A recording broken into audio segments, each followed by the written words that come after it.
नमस्कार, बहुत स्वागत है आप सभी का। मैं हूं आपके साथ मनु तेवतिया। पत्रकारिता जगत का एक स्वतंत्र नाम आज हमारे बीच नहीं है। वो नाम जो छत्तीसगढ़ में साहस और निडरता के लिए जाना जाता था, वो नाम जो दूसरों की कहानी सुनाता था, वो नाम जो जनता की आवाज बनकर जिम्मेदारों से सवाल पूछने का दम रखता था। और अब वही नाम एक कहानी बनकर खुद पूरे देश में गूंज रहा है। हर किसी के दिल में एक टीस है, हजारों सवाल हैं, गुस्सा है, जिद है उसे इंसाफ दिलाने की। पर सबसे बड़ा सवाल, आखिर कब, क्यों और कैसे, कहां से इस दर्दनाक कहानी की शुरुआत हुई? आज सिलसिलेवार तरीके से दिखाएंगे आपको उस होनहार जाबाज पत्रकार मुकेश चंद्राकर की कहानी, जिसकी मौत ने सभी को झकझोर दिया है, चैप्टर बाय चैप्टर।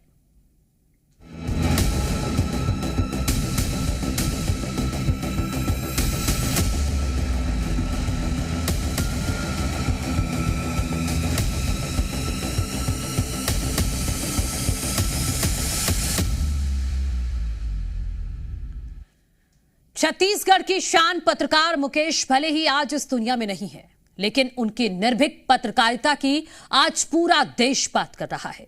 इस कहानी की शुरुआत कैसे हुई, यहां तक का सफर पत्रकार मुकेश चंद्राकर ने कैसे तय किया और कैसे उन्होंने छत्तीसगढ़ की जनता के दिलों में जगह बनाई, आज लोगों की नम आंखें उसके साहस को सच्ची श्रद्धांजलि दे रही हैं। एक पत्रकार को निर्भीकता से काम करने के लिए मौत की सजा मिली। 32 साल का मुकेश, जिसकी पत्रकारिता की चर्चा सिर्फ बस्तर ही नहीं बल्कि पूरे छत्तीसगढ़ में हुई। अपने साहसिक पत्रकारिता के लिए जाना जाने वाला पत्रकार मुकेश चंद्राकर अब इस दुनिया को छोड़कर चला गया है। जिस बेबाकी और निडरता के साथ पत्रकार मुकेश चंद्राकर जनता के मुद्दे उठाते थे, उन्हें नहीं पता था कि इसकी कीमत उन्हें जान देकर चुकानी पड़ेगी।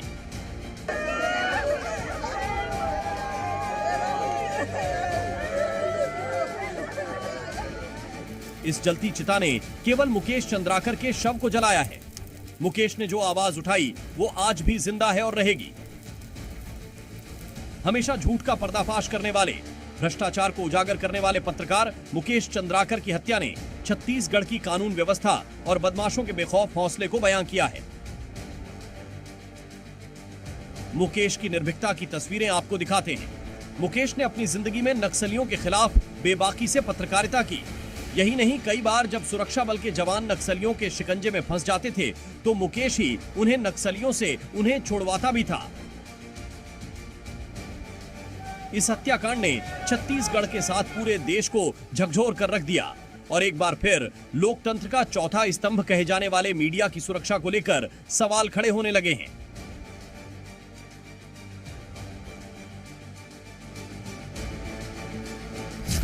सबसे पहले आपको पूरा मामला बता देते हैं। 1 जनवरी 2025 को घर से लापता हुए मुकेश 2 जनवरी को भाई ने दर्ज कराई। गुमशुदगी की रिपोर्ट पुलिस ने मुकेश के फोन को किया। ट्रेस फोन बंद होने के कारण लोकेशन नहीं हुई। स्पष्ट अंतिम बार मुकेश को टी शर्ट और शॉर्ट्स में देखा गया, जीमेल लोकेशन के जरिए से। लोकेशन हुई ट्रेस। मुकेश का आखिरी लोकेशन चट्टानपारा में होना पाया गया। मुकेश के परिजनों के मुताबिक 1 जनवरी की शाम को सुरेश ने मुकेश को फोन कर अपने फार्म हाउस पर आने को कहा था। इसके बाद मुकेश घर से निकल गया, लेकिन थोड़ी ही देर बाद उसका फोन बंद हो गया था। मुकेश के भाई युकेश चंद्राकर ने पुलिस को दी शिकायत में भी इस बात की जानकारी दी थी। उन्होंने आशंका जताई कि मुकेश को ठेकेदार सुरेश ने ही अगवा किया है। पुलिस ने मामले की जांच की तो मुकेश की लास्ट लोकेशन आरोपी के फार्म हाउस पर ही मिली। इसके बाद पुलिस टीम ने मौके पर पहुंचकर निर्माणाधीन सेप्टिक टैंक की खुदाई कराई और जमीन के अंदर से मुकेश का शव बरामद किया। जिस तरह से मुकेश की हत्या की गई वो भी बेहद भयावह है। रिपोर्ट के मुताबिक पत्रकार मुकेश चंद्राकर का पहले गला घोंटा गया, फिर सिर पर कुल्हाड़ी से हमला किया गया, जिसके कारण मुकेश के सिर पर 2.5 इंच का गड्ढा भी नजर आया। हत्या के बाद शव को सेप्टिक टैंक में फेंक दिया गया और टैंक को 4 इंच कंक्रीट से ढलाई करके पैक कर दिया गया, जिससे मुकेश का किसी को कोई पता ना चल सके। मुकेश के परिजन केवल एक ही सवाल पूछ रहे हैं कि आखिर उनके बच्चे का कसूर क्या था और उससे कब इंसाफ मिलेगा। मुकेश चंद्राकर के बड़े भाई युकेश चंद्राकर से छत्तीसगढ़ के गृह मंत्री विजय शर्मा ने फोन पर बात भी की थी। मेरे से एक मंत्री, एक राजनेता मेरे से ये वादा ना करे, मेरे से एक बड़ा भाई वादा करे, दोषियों को फांसी की सजा होकर रहेगी। मेरे भाई युकेश, मैं एक बात कहना चाह रहा हूँ, फांसी की सजा या और क्या सजा, ये निर्णय कोर्ट का है। जी हाँ। परंतु पकड़ करके पूरी जांच करा करके उसको अंदर करना और फास्ट इस काम को पूरा कराना, ये मैं कराऊंगा। दूसरा आपसे कह रहा हूँ कि इसके जितने अवैध ये वो सब घेराघारी है, ये मैं बिल्कुल दुरुस्त कराऊंगा यार। परिजनों से सुनिए कि पत्रकार मुकेश ने कितनी मेहनत से अपना करियर बनाया और एक घोटाले को उजागर करने के बदले उसे मौत की सजा मिली। वो पढ़ने में तो बहुत तेज था, उसकी मतलब जो बुद्धि भी थी वो बहुत आगे थी, हम लोग से अच्छा से पढ़ता था। और वो बासागुड़ा में पढ़ने के बाद 6वीं कक्षा के लिए बालोद में जाकर के पढ़ाई किया वो स्कूल में, उसका शासकीय चयन हुआ वो। और वहां से आने के बाद फिर माताजी का भी देहांत हो गया, फिर बड़े भाई का भी साथ छूट गया, फिर वो अकेले ही स्ट्रगल करके अपने पत्रकारिता में बहुत आगे सीख। पर घर की स्थिति बहुत अच्छी नहीं थी, ये अपने काम में बहुत ज्यादा जुनूनी था, जिसके वजह से जिसका आज ये रिजल्ट निकला है कि उसको बहुत बुरी तरीके से ब्रूटल मर्डर किया गया है। जिस लोकतंत्र की बड़े बड़े नेता दुहाई देते हैं, उसी लोकतंत्र में मीडिया कर्मी कितने सुरक्षित हैं, ये इस हत्याकांड से जाहिर हो गया है। ब्यूरो रिपोर्ट, जी मीडिया। पत्रकार मुकेश चंद्राकर की हत्या की कहानी कई दिन पहले से लिखी जा रही थी और ये पटकथा लिखने वाला कोई और नहीं, खुद मुकेश के अपने लोग थे, जो रिश्ते में कहने के लिए तो उसके भाई थे, लेकिन दुश्मनों से भी ज्यादा बदतर निकले। मुकेश की हत्या की साजिश की इस पटकथा को सुनकर आपके भी रोंगटे खड़े हो जाएंगे। ये कहानी परिवार, दोस्ती जैसे रिश्तों से भरोसा उठा देगी। रिश्तेदारों का बदलापुर।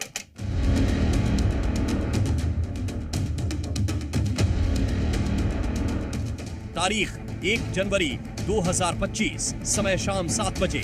ये वो तारीख और वक्त है जब बीजापुर के पत्रकार मुकेश चंद्राकर का मर्डर हुआ। हत्यारों ने पहले डिनर पर बुलाया, खाना खिलाकर जमकर पीटा। जब मुकेश अधमरा हो गया तो उसका गला घोंटा, फिर धारदार हथियार से सिर पर मारा, जिससे 2.5 इंच घाव हो गया।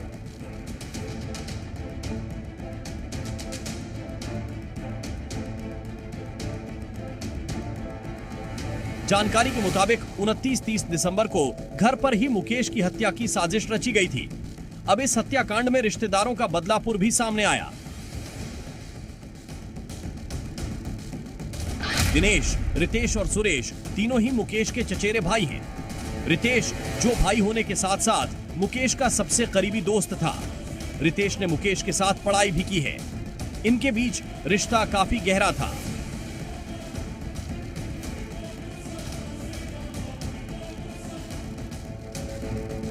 रितेश का बड़ा भाई सुरेश चंद्राकर ठेकेदार है। सुरेश के कामों को रितेश भी देखा करता था, लेकिन सुरेश और मुकेश की आपस में ज्यादा बातचीत नहीं होती थी। वहीं सुरेश की शादी के बाद से दोनों के बीच रिश्ते ठीक नहीं चल रहे थे, लेकिन रितेश और मुकेश के बीच सब कुछ ठीक था। साथ में घूमना फिरना और दोस्ती दोनों सही चल रही थी। सुरेश ने एक घोटाला किया था, जिसकी वजह से उसे घाटा होने की पूरी आशंका थी। सुरेश को लगता था कि ये घाटा उसे मुकेश की वजह से हो रहा है, इसलिए उसने मुकेश को मारने की प्लानिंग की।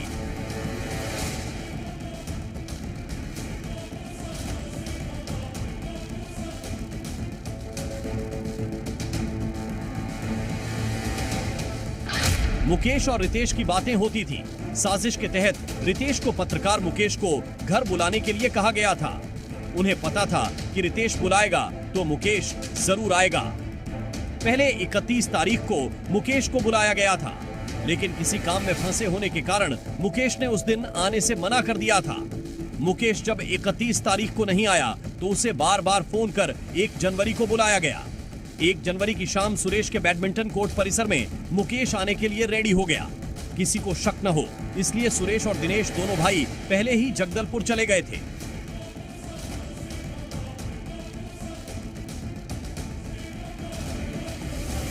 इसी बीच 1 जनवरी को जब मुकेश आया तो मौका पाकर रितेश ने सुपरवाइजर महेंद्र रामटेके के साथ मिलकर मुकेश की पहले पिटाई की, फिर सिर पर लोहे के किसी धार हथियार से वार किया, जिससे मुकेश के माथे पर गहरा घाव हो गया। वारदात के बाद दोनों आरोपियों ने शव को छिपाने के लिए सेप्टिक टैंक में डाल दिया। इसके बाद रितेश और महेंद्र भी जगदलपुर के बोदली गांव में जाकर छिप गए। अगले दिन सुरेश ने अपनी कार देकर रितेश को दिल्ली भगा दिया।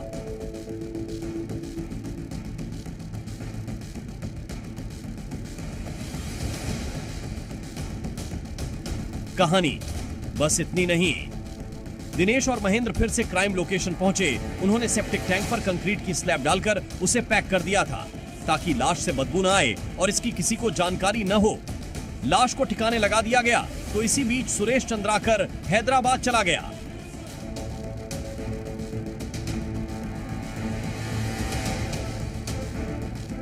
एक जनवरी की रात को आरोपी रितेश चंद्राकर द्वारा मृतक मुकेश चंद्राकर को अपना जोबाड़ा में, जो चट्टानपारा स्थित जोबाड़ा में लेकर गए थे। उधर रात्रि भोजन के दौरान किसी विषय को लेकर बहस की गई थी। उसके पश्चात जो उधर जो हार्ड एंड ब्लंट ऑब्जेक्ट्स है उनके सिर के ऊपर वार की गई थी और बॉडी के अन्य पार्ट्स में भी उनका वार किए गए थे। उसी कारणवश उनका मृत्यु हो गई थी मुकेश चंद्राकर जी का। उसके बाद जो बॉडी को उसी परिसर में टैंक के अंदर उसको डिस्पोज करके अगले दिन उसके ऊपर ताजा प्लास्टिंग भी कर दी गई थी। रितेश चंद्राकर और महेंद्र रामटेके और उनकी जो सहयोगी दिनेश चंद्राकर, इन तीनों को गिरफ्तार किए गए थे। एक अन्य आरोपी जो ठेकेदार सुरेश चंद्राकर, क्योंकि उस घटनाक्रम में उसी के परिसर में पूरा घटना हुआ और उसकी वाहन भी इस्तेमाल हुआ और अन्य जितना भी परिस्थिति के आधार पर उनके खिलाफ भी अभी पुलिस आरोपी मानकर उनकी भी तलाश की जा रही है। पुलिस ने रितेश और परिवार के एक अन्य सदस्य दिनेश चंद्राकर सहित 3 संदिग्धों को गिरफ्तार किया है। हालांकि भ्रष्टाचार के केंद्र में आया ठेकेदार सुरेश अभी भी फरार है। ब्यूरो रिपोर्ट, जी मीडिया।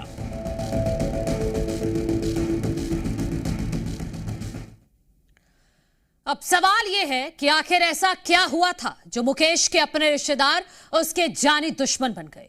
ऐसी दुश्मनी जो मुकेश की हत्या तक पहुंच गई। आखिर क्यों? ऐसा क्या किया था मुकेश ने जिसके चलते उसे सजाए मौत मिली?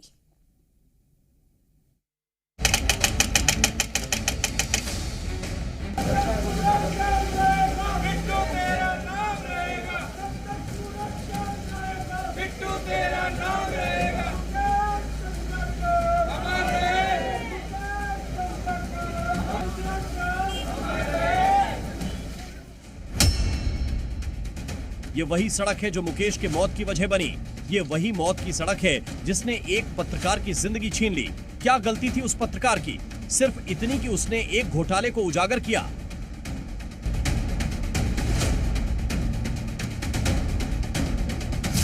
नक्सलियों से लड़ते लड़ते पत्रकार मुकेश चंद्राकर आखिरकार घर में ही हार गए।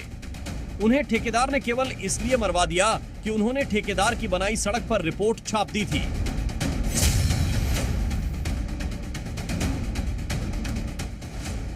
बीजापुर के नेलसनार से हिरौली तक बनने वाले इस सड़क को लेकर बड़ा घोटाला किया गया। करीब 120 करोड़ की लागत से ये 52 किलोमीटर की सड़क बनने वाली थी। सड़क निर्माण परियोजना में हो रहे कथित भ्रष्टाचार को मुकेश चंद्राकर ने उजागर किया था।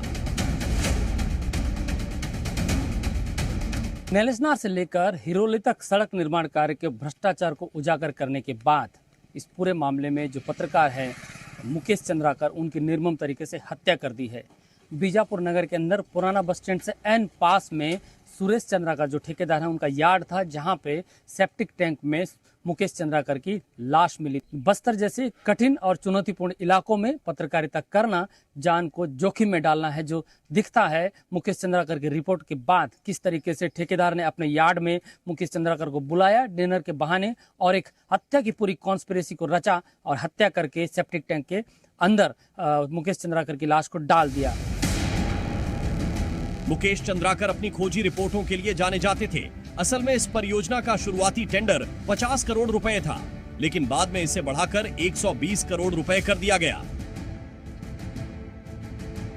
परियोजना का काम ठेकेदार सुरेश चंद्राकर के पास था। मुकेश के खुलासे के बाद राज्य सरकार ने जांच शुरू की, जिससे क्षेत्र के ठेकेदार लॉबी में हलचल मच गई। बारिश के वक्त जब सड़क कई किलोमीटर तक उखड़ गई, तब जगदलपुर में मुख्यमंत्री विष्णुदेव साय से पत्रकारों ने इसी सड़क की खबर को लेकर सवाल पूछा था। तक मुख्यमंत्री ने कार्रवाई का आश्वासन दिया था। सर, बीजापुर में यहाँ के भाजपा कार्यकर्ता ने आरोप लगाया है कि 112 करोड़ की जो सड़क है 1.5 किलोमीटर बह गया है, उसमें जांच की मांग की है, जिसमें कई जवान शहीद हुआ है, उसकी मतलब साजिश और सड़क बनी है। अगर इस प्रकार भ्रष्टाचार करके कोई अधिकारी, देखिए कोई भ्रष्टाचारी बचेंगे नहीं।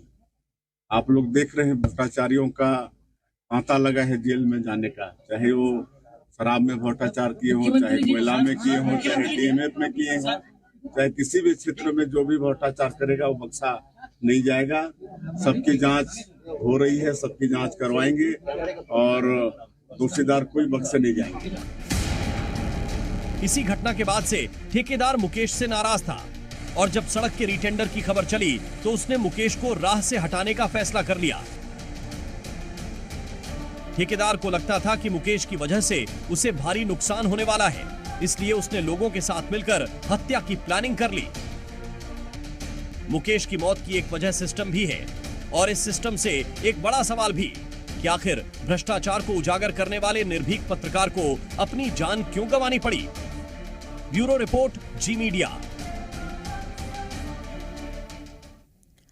मुकेश अब इस दुनिया में नहीं है।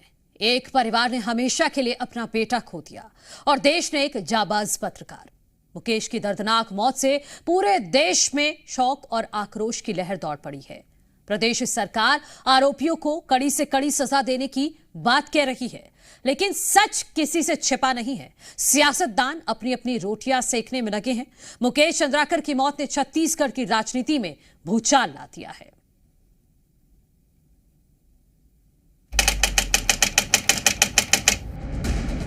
हत्या, नाराजगी, कार्रवाई और सियासत।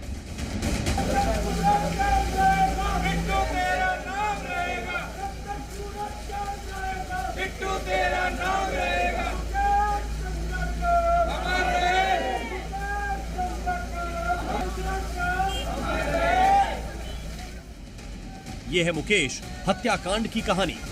जब तक सूरज चांद रहेगा, बिट्टू तेरा नाम रहेगा। ये नारा लगाते हुए लोगों की भीड़ ने पत्रकार मुकेश चंद्राकर को नम आंखों से अंतिम विदाई दी गई।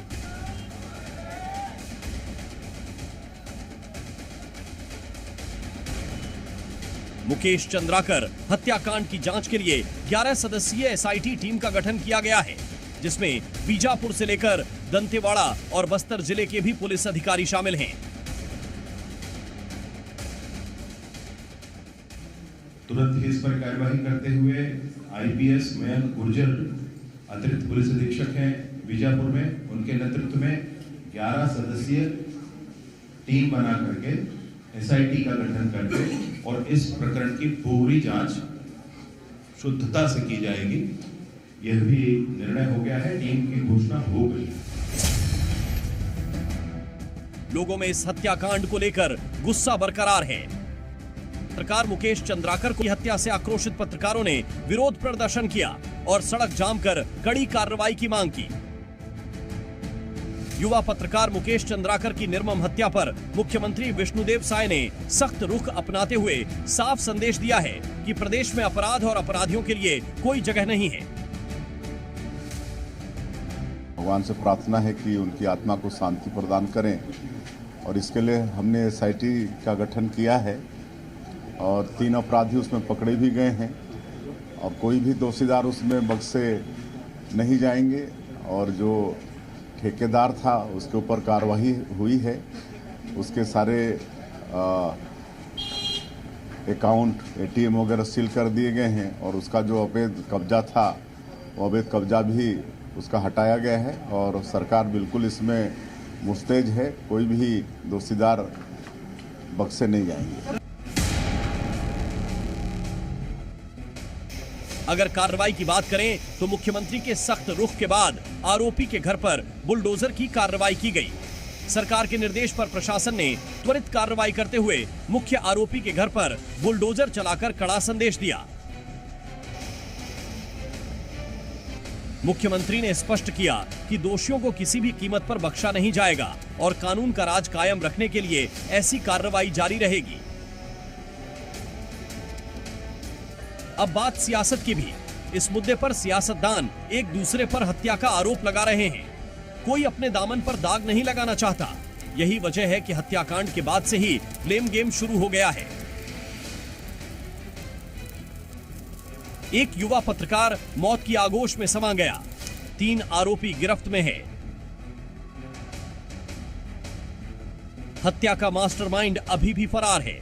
ऐसी हालत में भी छत्तीसगढ़ की राजनीति में तू दोषी तू आरोपी वाला खेल चल रहा है।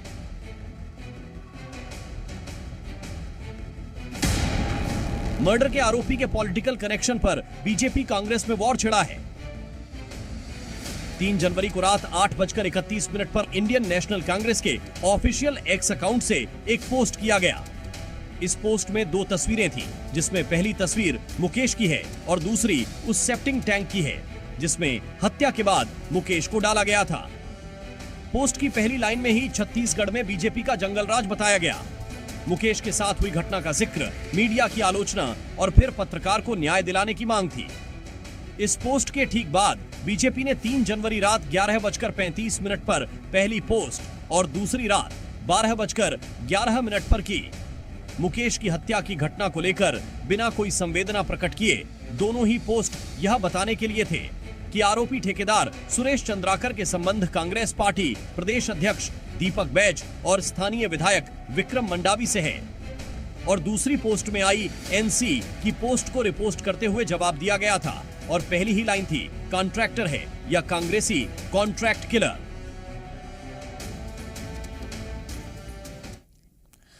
और इसी बीच एक बड़ा अपडेट, मुकेश चंद्राकर हत्याकांड से जुड़ा बड़ा अपडेट यह है कि फरार मुख्य आरोपी सुरेश चंद्राकर को गिरफ्तार कर लिया गया है।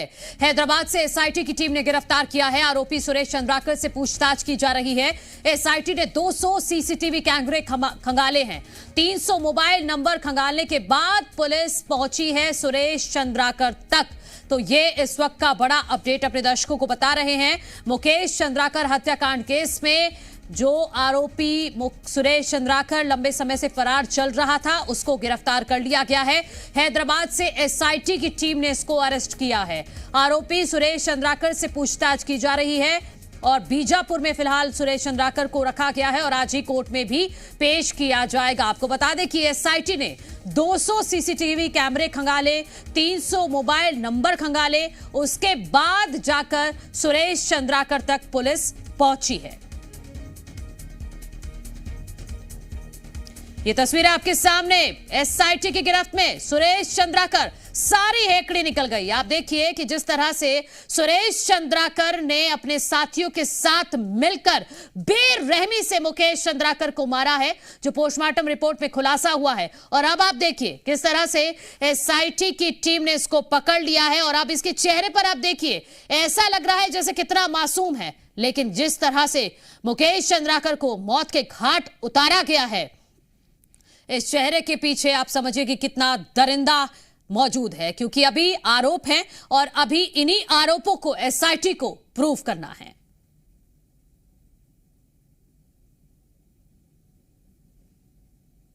मुकेश चंद्राकर के हत्या की घटना में शामिल फरार आरोपी सुरेश चंद्राकर की देर रात हैदराबाद में हिरासत में लिया गया। साथ ही साथ इस प्रकरण में अब तक सुरेश चंद्राकर के अलावा 3 आरोपियों की गिरफ्तारी पहले ही की जा चुकी है, जिसमें रितेश चंद्राकर, दिनेश चंद्राकर एवं महेंद्र रामटेके शामिल हैं। साथ ही साथ मामले में विस्तृत पूछताछ की जा रही है। और इसी के साथ इस बुलेटिन में इतना ही। आप देखते रहिए प्रदेश का नंबर 1 चैनल जी मध्य प्रदेश छत्तीसगढ़।